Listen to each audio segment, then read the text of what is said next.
Fabric, যার pro CS technology গভীর থেকে পরিষ্কার করে আর ধরে রাখে কাপড়ের নতুনের মতো উজ্জ্বলতা। সবসময় এইভাবে কথা বলেন কেন? because I know my limit. তোর না আমারও একটু কিনে দিবে। বৌমা কেমন আছো তুমি? বিশ্বাস একবার ভাঙলে সেটা আর কখনো আগের মতো হয় না। ৩৪ নম্বর পর্বের এই একটা ডায়লগ পুরো ইন্টারনেট কাঁপাচ্ছে। এতদিন আমরা দেখেছি সমীর আর মেহেরিনের কষ্ট, কিন্তু আজকের পর্বে এসে সমীরের যে জেদ আর ইগো আমরা দেখলাম, সেটা দেখে আপনার মনেও প্রশ্ন জাগবে, সমীর কি এবার একটু বেশিই বাড়াবাড়ি করে ফেলছে না? অন্যদিকে পরিবার যখন ভুল বুঝতে পেরে তাদের কাছে টানতে চাইছে, তখন সেখানে তৈরি হচ্ছে আরেক নতুন নাটক। আজকের রিভিউতে কথা বলবো এটা আমাদেরই গল্পের আবেগ আর উত্তেজনায় ভরপুর ৩৪ নম্বর পর্ব নিয়ে। পর্বের শুরুতেই আমরা একটা দম বন্ধ করা টেনশন দেখতে পাই। আগের পর্বে আমরা দেখেছিলাম মেহেরিন ইন্টারভিউ দিতে যাচ্ছে, আর এই পর্বে এসে তাদের জীবনযুদ্ধের একটা নতুন রূপ আমাদের সামনে আসে। মেহেরিন মেয়েটা কতটা স্যাক্রিফাইস করতে পারে তার প্রমাণ সে বারবার দিচ্ছে, কিন্তু আসল সমস্যাটা এখন আর পরিস্থিতি না, আসল সমস্যা হয়ে দাঁড়িয়েছে সমীরের ইগো। পরিবারের মানুষজন যখন নিজেদের ভুল বুঝতে পেরে সমীর আর মেহেরিনের সাথে যোগাযোগ করার চেষ্টা করছে, সম্পর্কটা জোড়া লাগাতে চাইছে, ঠিক তখনই সমীর একদম পাথরের মতো শক্ত হয়ে দাঁড়িয়ে আছে। সে কিছুতেই আগের অপমানগুলো ভুলতে পারছে না। তার চোখে মুখে এখন শুধুই ক্ষোভ।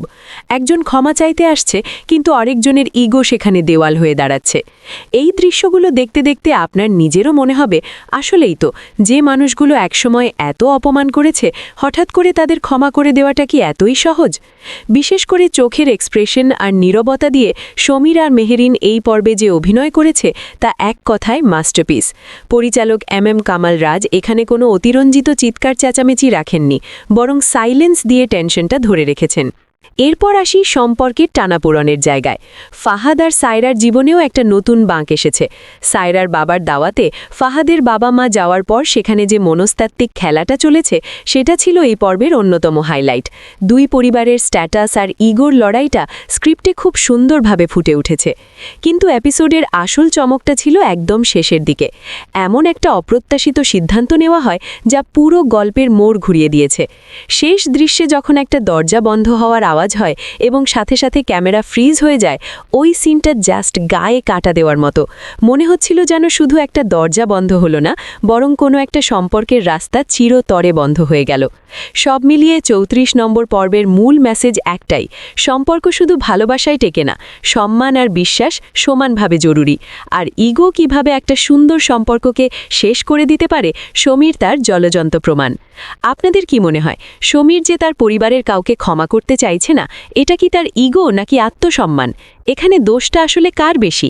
আপনাদের মতামত কমেন্ট করে অবশ্যই জানাবেন। ভিডিওটি ভালো লাগলে লাইক দিন এবং চ্যানেলটি সাবস্ক্রাইব করে আমাদের সাথেই থাকুন।